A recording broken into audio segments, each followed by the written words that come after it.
Hey guys, Thunder E here, and this is all about the OnePlus 10T. This device right here, because this is a very different approach for OnePlus, especially with the price point which you guys already know. The 10T starts at $649, which is quite impressive, honestly, for the 8 gig 128. And of course, that price goes up as you can expect. But for that price point, you're getting a lot with this device. And as a mobile gamer, that is something to be quite impressed with. Let's start off with the display. 6.7 inches. This is a 120 hertz display, LTPO, you expect that. But you know what, the screen refresh rate is 1000 hertz. Nothing comes close to that currently on the market that I can think of mentally. Even the ROG Phone 6, I don't think so. So, which means while you're gaming, it feels really smooth, it glides, it's really comfortable. And honestly, it is super, super impressive. Now, of course, you got that. The in-built fingerprint sensor is super fast, very responsive. But we flip to the back where we have this new design. Kind of feels like satin in a way. You can hear that. Looks like something, of course, that wouldn't keep fingerprints. I love it. Kind of reminds me, of course, of the Kevlar back, but I really like it, the feel of it. You've got your camera setup on the back with the 50 megapixel main, 8 megapixel ultra wide, the flash. You know, this really is, it's a solid camera system, but it's not focused on camera, and we're not looking at that in this video. There are other videos you can check out on that.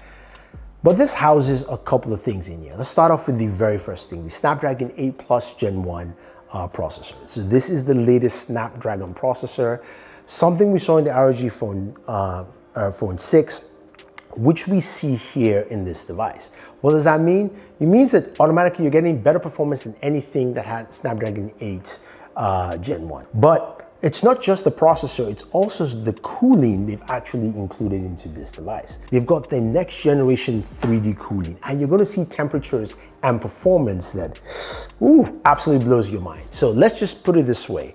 I'll just tell you this. I did not get any temps past 109 degrees. Yes, I said that. I'm saying that really important because your Galaxy, your iPhones, all went to 116, 117. Any phone with Snapdragon 8 Gen 1 did that, even the ROG phones. So just hold that for a second there. So you've got super cool, super great cooling with the 3D cooling system. I'm gonna just tell you what it actually means. It says, this is what OnePlus says about this. It's got the largest vapor chambers with 8 dissipation channels, allowing for just better cooling with 3D graphite, up to 50% improved heat dissipation, right? That's what they say. And you're gonna see the numbers. But to get those numbers, we have to play some games. And let's start off with our very first game, Call of Duty Mobile, right? Call of Duty Mobile, running this at 60 frames per second on the highest settings. And this thing runs really well, smooth, 60 FPS, you can see it, and that's good. Now we use Game Bench, that's our benchmark tool. If one of you guys want to use it, use the link down below. So it's running cool, and that kind of reminds me of our wallpaper, right? So you saw that earlier, Fifth Captain, you know, with his ice sword coming out. It makes a lot of sense. Then we move over to PUBG Mobile. PUBG Mobile, we played the 2 settings we usually play.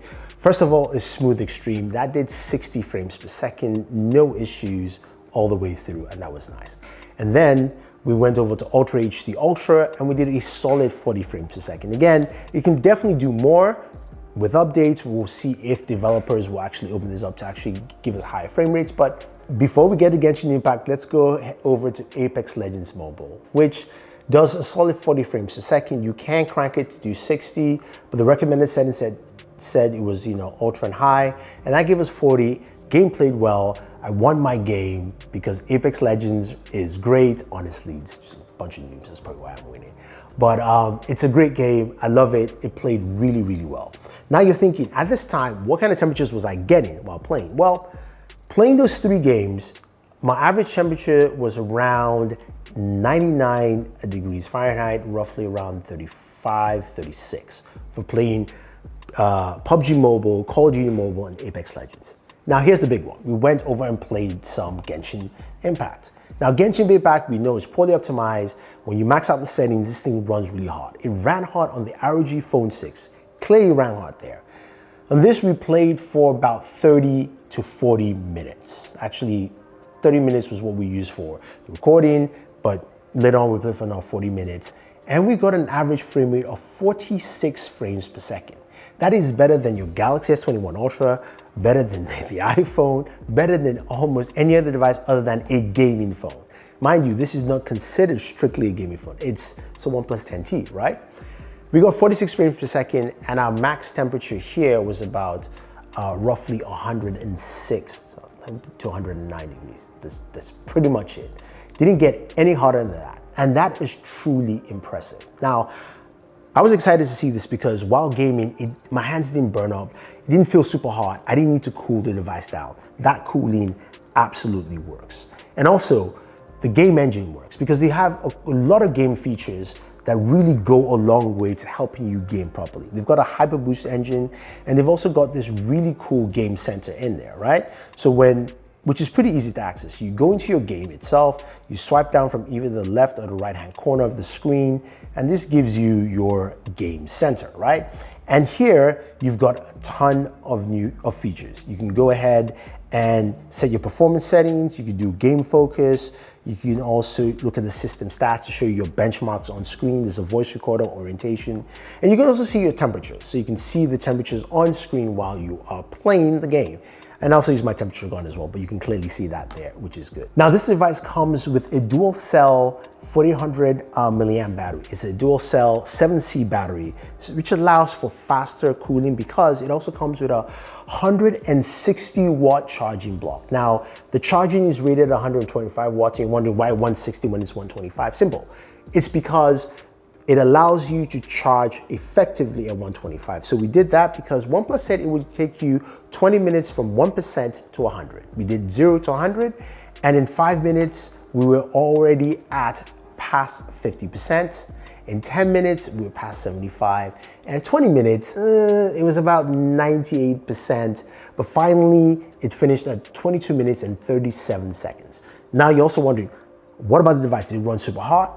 No, the device stayed at around 93 degrees in terms of temperatures, while the charging block did heat up though, up to 122. So that is something to take note there. That being said though, it means you can jump back into your gameplay sessions quite effectively and super fast. Say what you want about the OnePlus 10T, maybe the camera and some other features. For the things that I like when it comes to gaming, this is the best regular smartphone to game on in 2022. It gives you the best gaming performance, it gives you super fast charging, and it does that at a temperature that is acceptable to game for a long period of time. Plus, it starts at $649. Honestly, you can't beat that price point, and if you're a gamer looking for something that gives you all those, plus 120 Hz display with 1000 Hz touch sampling rates, it's gotta be the OnePlus 10T. Anyway guys, let me know what you think. If you disagree, leave your thoughts down below. Otherwise, don't forget to like, share, subscribe, and always enjoy entertainment.